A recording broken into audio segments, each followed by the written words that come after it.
Starting in chapter 19 for part 3 of our midweek study, Jesus is going to teach about divorce, and it's an interesting thing because contextually it opens up some very interesting connections. So let's look at chapter 19 of Matthew. Let's start reading in verse 1. It says, "Now when Jesus had finished these sayings, he went away from Galilee and entered the region of Judea beyond the Jordan, and large crowds followed him, and he healed them there.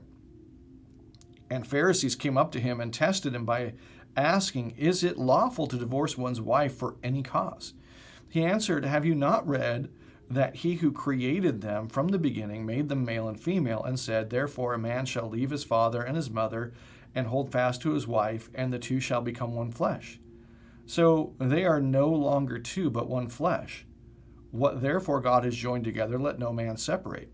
They said to him, 'Why then did Moses command one to give a certificate of divorce and to send her away?' He said to them, 'Because of your hardness of heart, Moses allowed you to divorce your wives, but from the beginning it was not so. And I say to you, whoever divorces his wife except for sexual immorality and marries another commits adultery.' The disciples said to him, 'If such is the case of a man with his wife, it is better not to marry.' But he said to them, 'No, not everyone can receive this saying, but only those to whom it is given. For there are eunuchs who have been so from birth, and there are eunuchs who have been made eunuchs by men, and there are eunuchs who have made themselves eunuchs for the sake of the kingdom of heaven. Let the one who is able to receive this receive it.'"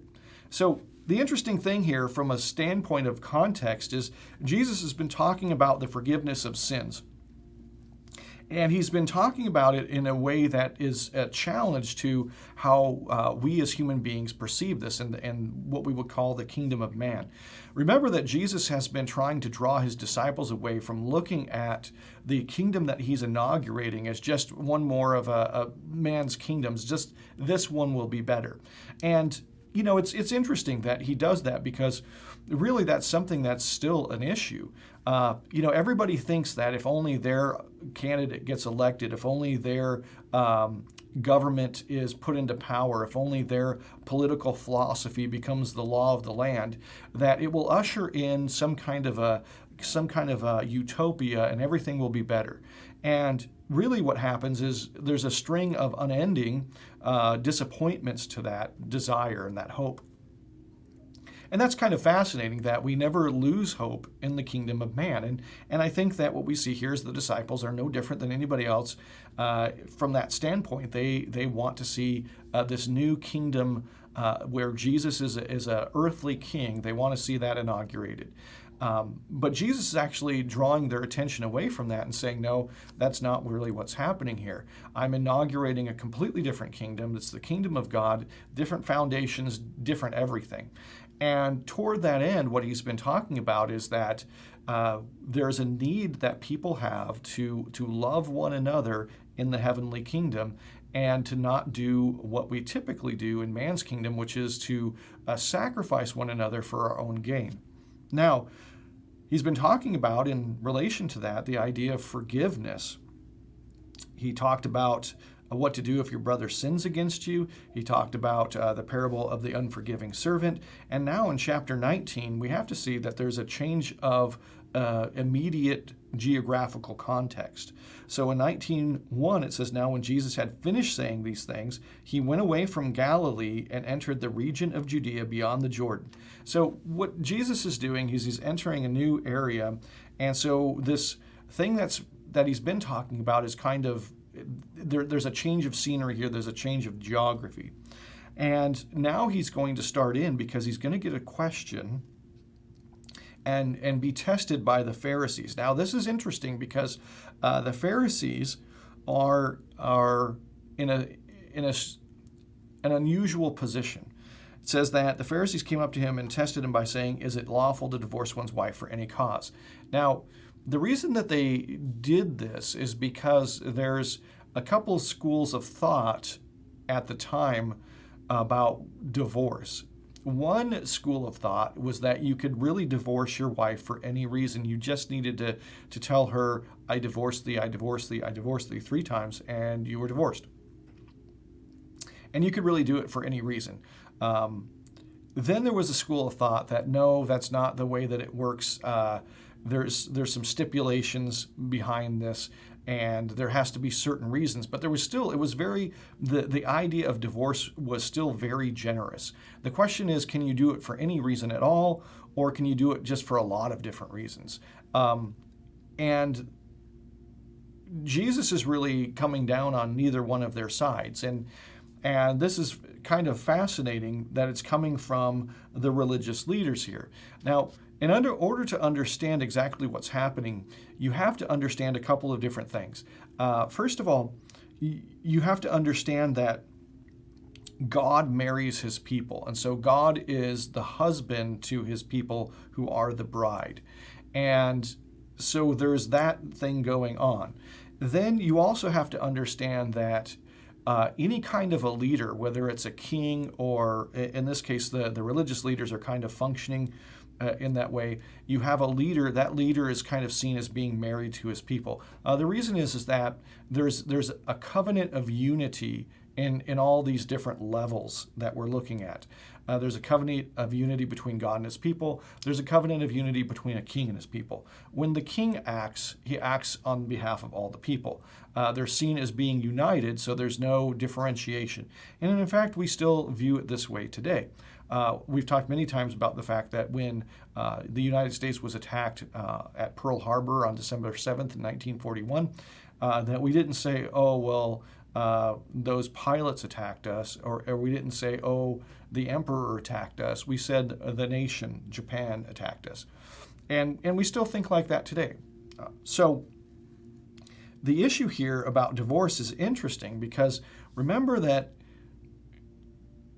Jesus has just talked about this parable of the unmerciful servant, and what we see right after it is a perfect example of what Jesus was talking about. How is that so? Well, let's explain this. Is Jesus here talking about marriage? Yes, but marriage exists on a number of different levels. It goes all the way from the level of God and his people through the level of the king or the leadership and the people, all the way down to the husband and the wife. And so what Jesus is doing is he's talking about divorce on all levels, even though they're only asking it on the smallest level. Now, this is interesting and fascinating. When Jesus used the idea of a servant in the previous parable that he told in the end of chapter 18, the idea was you have a servant here who's the top, who is the servant of somebody who's at the top. So as an example, in verse 23 of chapter 18, it says, "Therefore the kingdom of heaven may be compared to a king who wished to settle accounts with his servants." So you have a king and his servant. And remember that the first servant owes the king a vast amount of money, unpayable. Then you have, in verse 28, it says, "But when that same servant went out, he found one of his fellow servants who owed him 100 denarii. So this second servant owes this greater servant an amount of money. So what you have here is you have a debt owed to a king, and then you have a debt owed to a servant of a king. And what you have is these kind of relationships, these covenantal relationships that scale down in the parable.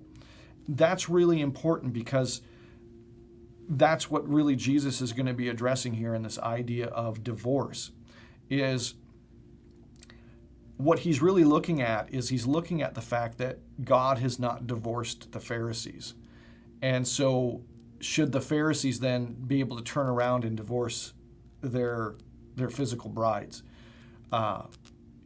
He's drawing a direct parallel here between this last parable that he gave and this question.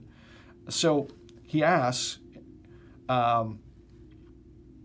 or he answers in verse 4 of chapter 19, "Have you not read that the one who created them from the beginning made them male and female, and said, therefore a man shall leave his father and his mother and hold fast to his wife, and so the two shall become one flesh. So what he's saying is, go back all the way to creation, and let's look at the idea of marriage as it was instituted. Now, this is important because the idea of marriage as it's instituted, is this great image that God uses between him and his people. Remember that God took Israel out of the land of Egypt, out of bondage, and he married them in Sinai. The whole idea of this covenant that he brings out in Sinai is the idea of marrying his people. And you can see this by the way that a lot of the prophets will speak about God's relationship with Israel. He'll say that God found Israel as this kind of a child who had been left abandoned and hadn't even been cleaned up after birth, and yet took care of this child. And then eventually, when this child was a grown woman and old enough for marriage, then he puts on lavish clothes on her and marries her, and yet she goes off after other men. Now, that has to, these religious leaders are not stupid. They understand this idea that they are married to God. What they're not understanding is the fact that they see themselves as being obedient, loyal brides, and they are not. It's funny that they can see themselves that way given Israel's history. Over and over and over again, Israel has, as a people, they have been unfaithful to God. They have been unfaithful over and over again, and they have worshipped idols, and that's why they ended up getting